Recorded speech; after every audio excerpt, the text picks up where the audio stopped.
안녕하세요. 음악과 미술작품으로 성경을 이해하는 유튜브 채널 바이블 아치입니다.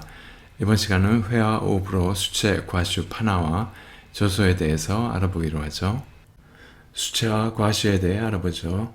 물에 용해되는 아라비아 풀과 같은 매제와 혼합된 안료로 그린 회화고요. 이집트의 파피루스 두루마리에 그린 그림이 수채의 일종이죠.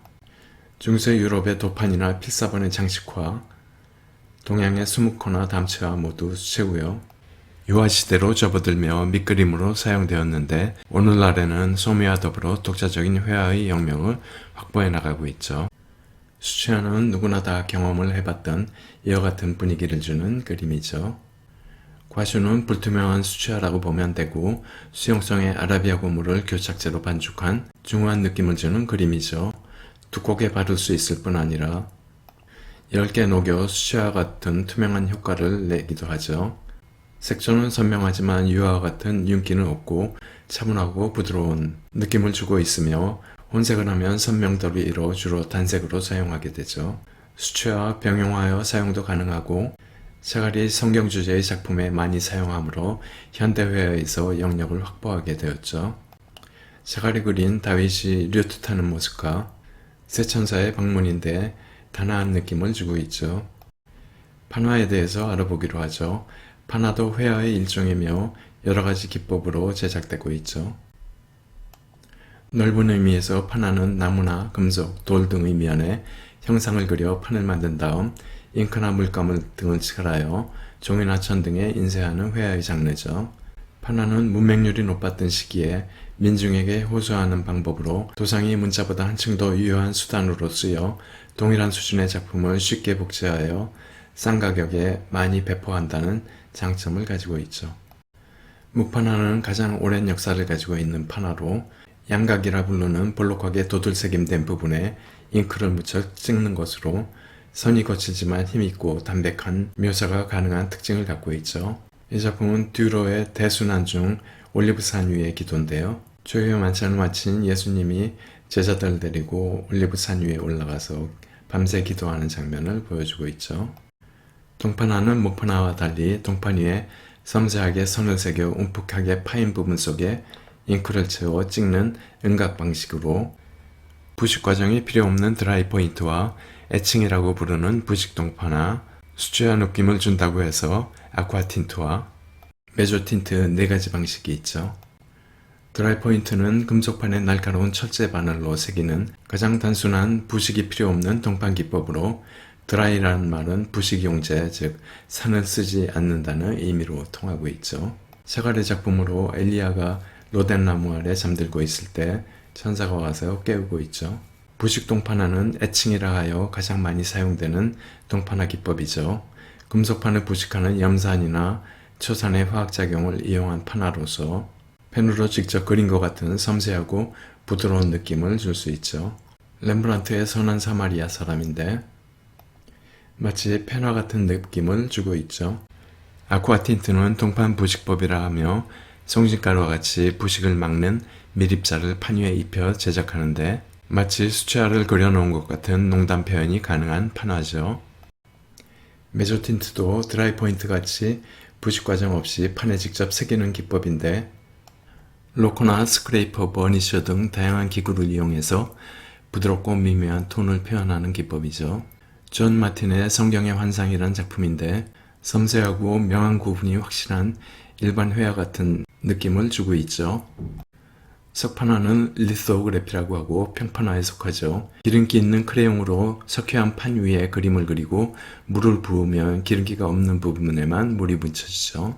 여기에 기름 성분이 있는 잉크를 바르면 물이 없는 부분에만 잉크가 묻게 되고 종이에 이를 대고 찍으면 되죠. 양각인 목판화와 음각인 동판화와 달리 평평한 판 위에 바로 그린 다음에 찍어내어 여러가지 질감 표현 및 회화처럼 자연스러운 묘사가 가능하죠. 그림과 같이 석회암 위에 바로 그림을 그리고 찍어내는 방식이죠. 왼쪽 작품은 야곱의 12 아들을 그린 예루살렘의 창중 레위란 작품이고요. 샤갈은 석판화로 굉장히 많은 작품을 남기고 있죠. 실크 스크린은 세리그래피라고 하고 앤디 워홀이 시도했죠. 실크 표면에 형판을 붙이고 틀을 팽팽히 한 후에 롤러로 잉크를 문질러 형판에 스미도록 하죠. 평면적이고 그림자가 없어서 그가 의도했던 상업적인 기계적인 느낌을 구현하기에 딱 맞는 기법이죠. 좌측 사진은 앤디 워홀이 직접 실크 스크린을 구현하는 작업이고요. 이런 방식으로 찍어낸 마릴린 먼로의 초상작품이죠. 바이블 아츠는 보고 들으며 즐기는 성경을 추구합니다.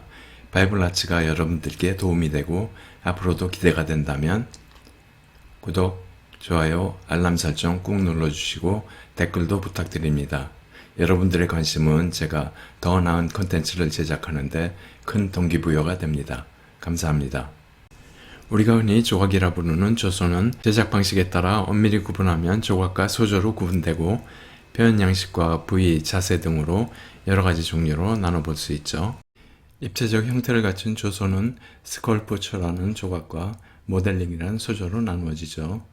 조각은 나무나 돌과 같이 단단한 재료를 정이나 망치, 끌과 같은 도구로 깎거나 쪼아서 만드는 기법이죠. 반면 소조는 종이나 지점토, 찰흙, 소속고, 밀랍이라는 엔코스틱과 파라핀납, 시멘트 등 여러 가지 가소성 있는 재료를 안에서 밖으로 하나씩 붙여나가면서 원심적으로 형상을 만들어가는 일련의 조형 작업이라고 볼 수 있죠. 조소는 표현 양식에 따라, 인체 표현 부위에 따라, 인체 자세에 따라 여러 가지로 구분이 되는데 표현 양식에서 환조란 사방에서 감상할 수 있는 완전한 입체적인 조소죠.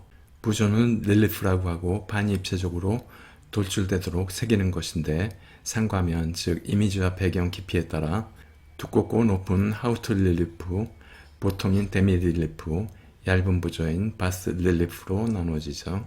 심조는 선클 릴리프라고 해서 부조와 반대 형식으로 평면보다 낮게 새기는 것이죠.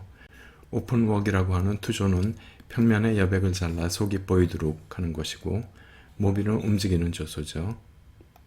다음 인체 표현 부위에 따라 마스크는 얼굴 전면만 표현하는 것이고 두상은 얼굴과 목까지, 흉상은 얼굴부터 배까지 묘사하는 것이죠. 반신상은 허리나 무릎 관절까지 표현하고요. 전신상은 머리부터 발끝까지 전부 표현하죠. 토르소는 머리와 팔, 다리 없이 몸통만 표현하는 것이고 인체 자세에 따라 서 있는 자세, 입상, 앉아 있는 좌상, 누워 있는 와상, 그리고 반가상은 의자에 걸터 앉아 있는 자세를 묘사하는 것이죠. 그럼 대표적인 작품을 보면서 어떻게 구분되는지 살펴보기로 하죠. 우리가 잘 알고 있는 미켈란젤로의 다윗상인데 이 경우 전체를 볼 수 있기 때문에 환조고 전신상이고 입상에 해당하죠. 다윗의 입상 길이만 4m 34cm고 발밑에 있는 조각 베이스까지 하면 5m 17cm로 5m 넘는 대리석 덩어리를 깎아가며 베이스 포함 다윗상 전체를 드러내는 대단한 역작이죠.